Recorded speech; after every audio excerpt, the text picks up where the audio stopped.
Hi hello namaste అండి. నేను మీ లక్ష్మీ చౌదరిని. Welcome to mystery Madhuramulu Telugu audio stories. Hrudayadatri part 79తో మీ ముందుకు వచ్చేసాను. కథలోకి వెళ్లే ముందు వీడియోకి లైక్ హైప్ ఇవ్వడం మర్చిపోకండి యార్. ఇక ఆలస్యం చేయకుండా కథలోకి వెళ్ళిపోదాం. రాజేంద్ర జైల్లో ఉన్న సంవత్సరం అంతా మోహన్ బొమ్మ బయట ఇల్లు తీసుకొని సపరేట్గా ఉండడం మొదలుపెట్టారు. మోహన్ తన ఇంటికి వెళ్లడమే మానేశాడు. మోహన్ తండ్రి మోహన్ చేసే పనులకి ఒక పక్క పరువు పోతుందని, ఇంకో పక్క కోడల జీవితం అన్యాయం అయిపోతుందని బెంగతో ఆయన చనిపోతారు. తండ్రి చనిపోయాక మోహన్ ఇంకా రెచ్చిపోతాడు. మమత గారు మామగారికి ఇచ్చిన మాటకు కట్టుబడి అదే ఇంట్లో ఉండక తప్పలేదు. మోహన్కి డైవర్స్ ఇవ్వలేకపోయారు. రాజేంద్ర చనిపోయిన రోజు ఉమని తీసుకుని ఇంట్లోకి అడుగుపెట్టాడు మోహన్. మోహన్ తల్లి ఎంత గొడవ చేసినా పెడ చెవిన పెట్టాడు మోహన్. ఇప్పుడు ఇంట్లోకి అడుగు పెట్టాను, తొందరలో ఇంటికి రాణిని అయిపోతాను అని ఉమ కలలు కనడం మొదలుపెట్టింది. మోహన్ ఇల్లు చూసి ఉమకి అత్యాశ ఇంకా ఎక్కువయింది.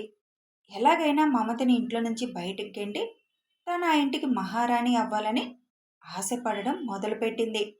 ఆ ఇల్లు ఆస్తి మమత గారి చేతుల్లో ఉన్నాయని మోహన్ ఉమకి చెప్పలేదు. చెబితే ఉమ ఎక్కడ వదిలేసి వెళ్ళిపోతుందో అని భయం. పిల్లల కోసం పిల్లల ముందు గొడవ పడ్డం ఇష్టం లేక మమత సైలెంట్ అయిపోతుంది. రాజేంద్ర గారి గురించి తెలుసుకొని చాలా బాధపడుతుంది. దేవ్ వాళ్ళు సిటీకి వచ్చారని తెలుసుకొని వాళ్ళని వెతుక్కుంటూ ఒకరోజు వాళ్ళ ఇంటికి వెళుతుంది మమత. తనని తాను పరిచయం చేసుకొని మోహన్ భార్యగా చెప్పడానికి కూడా అసహ్యంగా ఉందని, ప్రజెంట్ నా పరిస్థితి కూడా మీలాంటి పరిస్థితి అని వాళ్ళకి చెప్పి దేవ్ చదువు బాధ్యత నేను తీసుకుంటాను అని అడుగుతుంది మమత. దేవుకి తనకు అర్థమైనంత వరకు మమత గారు హెల్ప్ చేస్తాను అంటున్నారని అర్థమై వెంటనే వద్దు, మీ డబ్బులతో నేను చదువుకోను, అవసరమైతే చదువు మానేస్తాను అంటాడు దేవ్. అది మోహన్ డబ్బులు కాదమ్మా, నా డబ్బులు. నువ్వు బాగా చదువుకోవాలి, పైకి రావాలి అని అంటారు మమత. నేను చదువుకుంటాను, పైకొస్తాను, కానీ మీ డబ్బులు మాత్రం తీసుకోను తాతయ్య, మీరందుకు ఒప్పుకోవద్దు అని చెప్పేస్తాడు దేవ్. ఆ వయసులో కూడా అంత ఖచ్చితంగా ఉన్న దేవుని చూస్తే మమత గారికి ఆశ్చర్యం వేస్తుంది. మమ్మల్ని క్షమించండి, మా ఇంట్లో మనిషి వల్ల మీ జీవితాలు ఇలా అయినందుకు అని అంటుంది మమత. ఆంటీ, ఎప్పటికైనా ఆ మోహన్ని ఉమని నేను వదలను, గుర్తుపెట్టుకోండి అని చెబుతాడు దేవ్. దేవ్ మాటల్లో కసి, కళ్ళల్లో కోపం చూసిన మమత ఎప్పటికైనా మోహన్ పతనం ఖాయమని ఆ రోజే అనుకుంటుంది. ఎప్పుడైనా ఏదైనా అవసరమైతే ఈ నెంబర్కి ఫోన్ చేయండి అని ఒక కార్డు ఇస్తారు మమత. దాన్ని అక్కడే చింపేసి మీ అవసరం మాకేం అవసరం లేదు, మీరు ఇంక వెళ్ళండి అంటాడు దేవ్. మమత మోకాళ్ళ మీద కూర్చొని, నా మీద ఎందుకు కోపం, నేను కూడా మీలాగే బాధితురాలిని కదా, నాకు కూడా వాళ్ళంటే కోపంగా ఉంది, కానీ నేనేం చేయలేని పరిస్థితిలో ఉన్నాను, నన్ను క్షమించు నాన్న అని అంటారు మమత. నాకు మీ మీద ఏం కోపం లేదు, ఇష్టం కూడా లేదు, మాకెవరు వద్దు, మమ్మల్ని ఇలా ఉండనియండి అని చెప్పి దేవు లోపలికి వెళ్ళిపోతాడు. చిన్నపిల్లాడు ఏదో ఆవేశంలో అంటున్నాడు, ఏం పట్టించుకోకండి, అయినా నువ్వు మాత్రం ఏం చేయగలవు, నా మనవణ్ణి నేను చదివించుకోగలను అంటారు రఘుగారు. జానుగారిని చూసి మమ్మల్ని క్షమించండి అని చేతులెత్తి దండం పెట్టి బాధపడుతూ అక్కడి నుంచి వెళ్ళిపోతారు మమత గారు. వెళ్తారు కానీ అప్పుడప్పుడు దేవు గురించి అన్ని విషయాలు తెలుసుకుంటూనే ఉంటారు. జాను గారు మంచానికి పరిమితం అయిపోయారు. 1 ఎకరం పొలం అమ్మి ఆ డబ్బులు పట్టుకొని సిటీ వచ్చారు రఘు గారు. డబ్బులు తెచ్చి డిపాజిట్ చేసి వచ్చిన ఇంట్రెస్ట్తో కాలం గడుపుతున్నారు ముగ్గురు. దేవ్ స్కూల్కి వెళ్ళడం స్టార్ట్ చేశాడు. మనసులో ఒకటే ఉంది దేవుకి, బాగా చదువుకొని వాళ్ళ అంతు తేల్చాలి అని. అందుకే కష్టపడి చదవడం మొదలుపెట్టాడు. ఎంత జాగ్రత్తగా వాడినా సిటీ అవడంతో డబ్బులకి కొద్దిగా ఇబ్బంది పడుతూనే ఉన్నారు. రఘు గారు ఏదైనా చేద్దామంటే జాను గారిని చూసుకోవాలి, మనిషిని పెట్టాలంటే డబ్బులు చాలువు, ఏం చేయాలో అర్థం కాక ఆలోచిస్తుంటారు. దేవుకి 12 ఏళ్ళు వచ్చేసరికి డబ్బులకి టైట్ అవుతుందని తెలుసుకోగలిగాడు.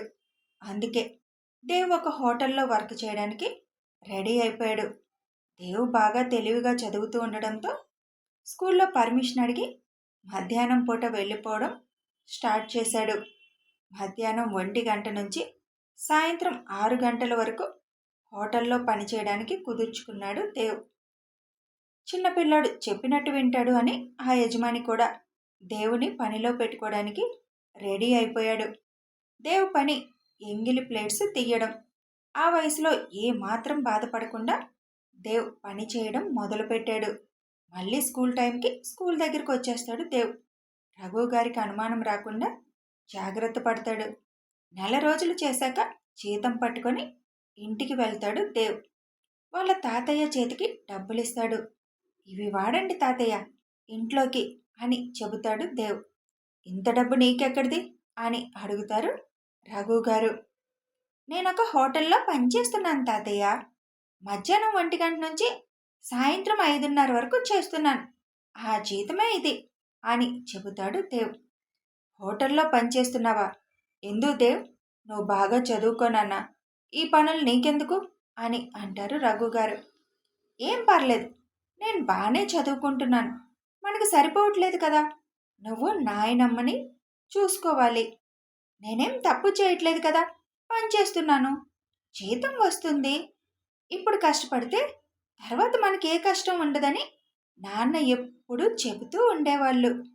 కొన్నాళ్ళే తాతయ్య, తర్వాత కొద్దిగా పెద్దయ్యాక వేరేదేదైనా మంచిది చూసుకుంటాను అని అంటాడు దేవ్.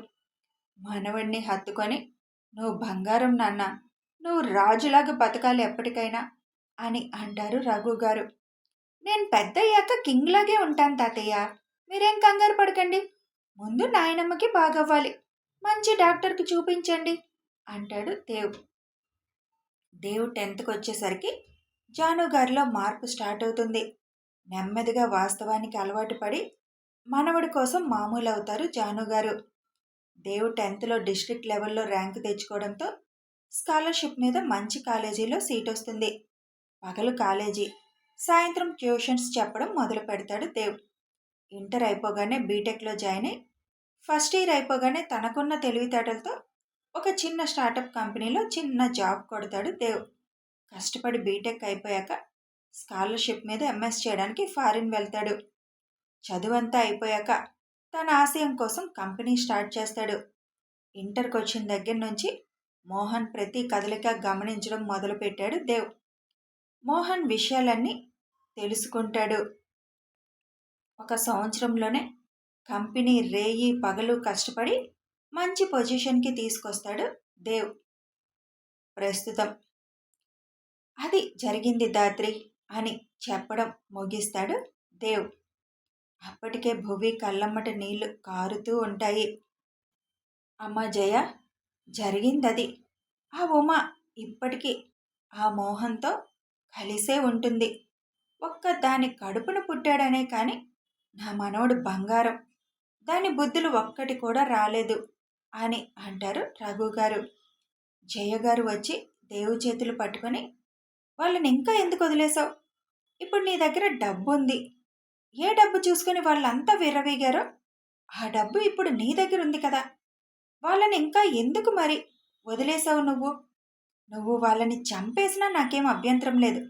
నువ్వు చంపు, ఆ నేరం నా మీద వేసుకొని నేను జైలుకు వెళ్తాను, తప్పులేదు అని అంటారు ఆవిడ. వాళ్ళని ఒకేసారి చంపితే ఎలా? నరకం చూపించాలి. అప్పుడే ఏమైంది? అసలు ఆట ఇప్పుడే కదా మొదలుపెట్టాను. ముందు మా నాన్న తప్పు చేయలేదని వాళ్ళ నోటితో వాళ్ళే చెప్పాలి. దానికోసమే నేను ప్రయత్నం మొదలుపెట్టాను. చంపడం ఎంతసేపు అత్తయ్య? 1 నిమిషంలో చంపేయొచ్చు. కానీ మా నాన్న మీద పడ్డ నింద ఎన్ని సంవత్సరాలైనా అలాగే ఉంటుంది. నేను ఆయనకిచ్చే నివాళి అంటూ ఉంటే అదొక్కటే, ఆయన మీద పడ్డ నిందని పోగొట్టడం. ఏ జనమైతే ఆయన్ని తప్పుడు వాడిగా చూశారో ఆ జనం ఆయన్ని మనసులో అయినా క్షమించమని కోరుకోవాలి. అప్పుడే ఆయన ఆత్మ శాంతిస్తుంది. అది చేశాక అప్పుడు వాళ్ళకి ఎందుకు ఈ బతుకు అన్న విధంగా శిక్ష వేస్తాను అని అంటాడు దేవ్. ఇది చాలా అన్యాయం కదా అమ్మా. వీళ్ళిద్దరూ కలిసి ఎంతమంది జీవితాల్ని బాధ పెట్టారు. ఎన్ని జీవితాలను ప్రశ్నార్థకంగా మార్చారు. తన తప్పు లేకుండానే దేవు తండ్రి ప్రాణం తీసుకోవడం అన్యాయం. వీళ్ళింకా భూమి మీద బ్రతికి ఉండడం అవసరమా? ఎందుకు దేవ్ ఇంకా ఆగాడు అని ధీరజ్ అంటాడు. వాళ్ళ నాన్న మీద పడ్డ నింద పోగొట్టాలి, వాళ్ళ నోటితోనే చెప్పించాలి. అది దేవ్ ఆశ. అది జరిగాక వీళ్ళ బతుకులు దేవు చేతుల్లో కుక్కలు చింపిన విస్తరవుతుంది అని చెబుతారు మమత. మరి వీళ్ళ గురించి ఇంత తెలిసి దేవ్ మళ్ళీ వీళ్ళ ట్రాప్లో ఎలా పడ్డాడమ్మా? అంత పెద్ద నింద ఎందుకు దేవు మీద పడింది? ఒక్కోసారి మనుషులు సంతోషంలో ఉన్నప్పుడు తన చుట్టుపక్కల ఉన్న ప్రమాదాన్ని గుర్తించడంలో ఆలస్యం చేస్తారు. దేవు చేసింది అదే అంటారు మమత. తాతయ్య, మీకు తెలియని విషయం, నేను ప్లేబాయ్ కాదు. నాకు ఎటువంటి అమ్మాయిలతో సంబంధం లేదు. నా జీవితంలో ఉన్న ఒకే ఒక్క అమ్మాయి నా ధాత్రి. అది కూడా 5 ఏళ్లుగా ప్రేమిస్తున్నాను అని చెబుతాడు దేవ్. ఆ మాట వినగానే రఘు, జాను గారితో పాటు జయ గారు కూడా షాక్ అవుతారు. ఏంటి దేవ్, నువ్వు భువిని ప్రేమించావా? అది కూడా 5 ఏళ్ల నుంచి. మరి భువి ఏమీ తెలియనట్టే ఉంది. మాకెప్పుడు ఏం చెప్పలేదు. అసలు ధాత్రికి తెలిస్తే కదా నేను ప్రేమిస్తున్నానని. నేను తనకు కూడా చెప్పలేదు. అసలు తనకు కనిపించలేదు కూడా. నేను తన వెనక ఉండి దూరం నుంచి చూస్తూ ప్రేమించాను. లైఫ్లో సెటిల్ అయ్యాక, నేను అనుకున్నది సాధించాక, అప్పుడు తన దగ్గరికి వెళ్ళి నా ప్రేమ చెప్పి పెళ్లి చేసుకుంటానని అడుగుదామనుకున్నాను. నేను అనుకున్నట్టే కంపెనీ పెట్టి నేను అనుకున్నది సాధించాక ధాత్రికి నా ప్రేమ చెప్పడానికి వెళుతుంటేనే ఆ మోహన్ వేసిన ఉచ్చులో నేను అలాంటి నింద పడాల్సి వచ్చింది. అసలు వాడు అలాంటి పని చేస్తాడని ఊహించలేదు. ఊహించి ఉంటే జాగ్రత్త పడేవాడిని. వాడు ఎదవని తెలుసు కానీ ఇంత దారుణం చేస్తాడని అనుకోలేదు. నాకు తెలియకుండానే నేను వాడి ఉచ్చులో పడిపోయాను. సంవత్సరం పైగా ఆ నిందని మోస్తూ ఉన్నాను. అసలేం జరిగింది దేవ్? చాలా జాగ్రత్తగా ఉంటావు కదా, మరి అలా ఎలా వాడి ట్రాప్లో పడ్డావు? ధాత్రిని చేరుకోవాలనే ఆనందంలో నా మీద ఒక ప్రయోగం జరుగుతుందని ఊహించలేదు. అనుకోకుండా జరిగిపోయింది తాతయ్య అని అంటాడు దేవ్. అసలేమైంది? అంత జరిగినా మరెందుకు వాడిని వదిలేశావు? చెప్తాను తాతయ్య. వాడిని వదిలే పనే లేదు. చెప్పాను కదా, నాన్న మీద పడ్డ నింద పోవాలి. అది వాళ్ళిద్దరూ వాళ్ళ నోటితోనే చెప్పాలి. దానికోసమే ఎదురు చూస్తున్నాను. కొద్దిగా ఆలస్యమైనా వాళ్ళకి నేను వేసే శిక్ష మామూలుగా ఉండదు. మరి నీ మీద పడ్డ నింద అలాగే మోస్తావా? లేదు తాతయ్య. రేపు ఉదయం 6 గంటలకి ప్రపంచం మొత్తం నా మీద పడ్డ నిందకి బాధ్యులెవరు, ఏం జరిగింది మొత్తం తెలియబోతుంది. అందుకే మీకు ఇప్పుడు చెప్పడానికి నేను సిద్ధపడ్డాను అని జరిగింది చెబుతున్నాడు దేవ్. చిన్న కథ. ఉమా, నీ కొడుకు నా బిజినెస్ అంతా నాశనం చేస్తున్నాడు. తను కావాలని నన్ను దెబ్బతీయడానికి బిజినెస్ పెట్టాడు అని అంటాడు మోహన్. నేను ఎప్పుడు వాడిని కొడుగ్గా చూడలేదు. పొద్దస్తమానం నా కొడుకు నా కొడుకు అంటావేంటి అని అడుగుతుంది ఉమా. అన్నా అనకపోయినా, నువ్వు ఒప్పుకున్నా ఒప్పుకోకపోయినా వాడు నీ కొడుకే కదా. ఇప్పుడు నన్నేం చేయమంటావు? వాడు బిజినెస్ పెడితే వాడిని దెబ్బ కొట్టడానికి నువ్వు తెలివిగా ఏదో ఒకటి చేయాలి. అంతేకాని నాకు చెప్తే నేనేం చేస్తాను అని అంటుంది ఉమా. నువ్వు వెళ్ళి ఒకసారి వాడితో మాట్లాడు. మంజోలు రావద్దని చెప్పు. వస్తే వాళ్ళ నాన్నకు పట్టిన గతే వాడికి పడుతుందని చెప్పు అని అంటాడు మోహన్. నేను వెళ్తే నా మాట వింటాడు అనుకుంటున్నావా? అసలు నన్ను మనిషిలా చూస్తాడు అనుకుంటున్నావా? వాడు చూసే చూపుకే భయమేస్తుంది అని అంటుంది ఉమా. వాడినేదో ఒక విధంగా దెబ్బ కొట్టాలి. తల ఎత్తుకోకుండా చేయాలి. అప్పుడే బిజినెస్ లేకుండా ఏం లేకుండా నోరు మూసుకొని కూర్చుంటాడు అని ప్లాన్లు ఆలోచించడం మొదలు పెడతాడు మోహన్. దేవ్ బిజినెస్లో బాగా సంపాదిస్తున్నాడని తెలిసి సోను ఇండియా వస్తుంది. ఆఫీస్లో ఉన్న దేవ్ దగ్గరికి వెళ్తుంది. హాయ్ దేవ్ అంటుంది సోను. దేవాంష్ అని పిలువు సోను అని అంటాడు దేవ్. ఓకే ఓకే, కంపెనీ పెట్టుకున్నావు, మంచి పొజిషన్కి వెళ్ళావు. మీ కంపెనీలో నాకు కూడా ఒక జాబ్ ఇవ్వచ్చు కదా అని అడుగుతుంది సోను. నీకు జాబులు ఇచ్చేంత గొప్ప స్థాయిలో నేను లేనులే అని అంటాడు దేవ్. అదేంటి దేవాంష్ అలా అంటావు అని దేవ్ దగ్గరికి రాబోతుంది. చూడు, అందరి మగాళ్ళ దగ్గర చేసినట్టు నా దగ్గర చేయాలని చూడకు. నాకెంత దూరంగా ఉంటే అంత మంచిది అని అంటాడు దేవ్. ఓకే, ఫ్రెండ్స్లో ఉండొచ్చు కదా దేవాంష్ అని అంటుంది సోను. దేవ్ దానికి ఏం మాట్లాడకుండా, నాకు పనుంది, నువ్వు వెళ్తే నేను వర్క్ చేసుకుంటాను అని అంటాడు. దేవుని ఎలా అయినా బుట్టలో వేసుకోవాలని, ఇండియాలోనే ఉండాలని సోను నిర్ణయించుకొని బతకడానికి ఉద్యోగం కావాలి కాబట్టి మోహన్ కంపెనీలో జాయిన్ అవుతుంది. ఒక నెలలోనే ఎంత ప్రయత్నం చేసినా కూడా దేవుని తన వలలో వేసుకోలేని సోనుకి అర్థమైపోతుంది. అదే టైంలో ఒకరోజు ఆఫీస్లో అనుకోకుండా మోహన్ దేవుని ఎలా దెబ్బ కొట్టాలి అని వేరే వాళ్ళతో మాట్లాడుతూ ఉండడం వింటుంది సోను. డబ్బు పిచ్చి ఉన్న సోను మోహన్కి హెల్ప్ చేస్తే బాగా సెటిల్ అయిపోవచ్చు అన్న ఆలోచనతో మోహన్ దగ్గరికి వెళ్తుంది. మీరు దేవుని దెబ్బ కొట్టాలని అనుకుంటున్నారు కదా సార్, ఆ దేవాంశ్ నాతో పాటు చదువుకున్న నా స్నేహితుడు, నాకు అతనితో స్నేహం ఉంది అని చెబుతుంది మోహన్తో.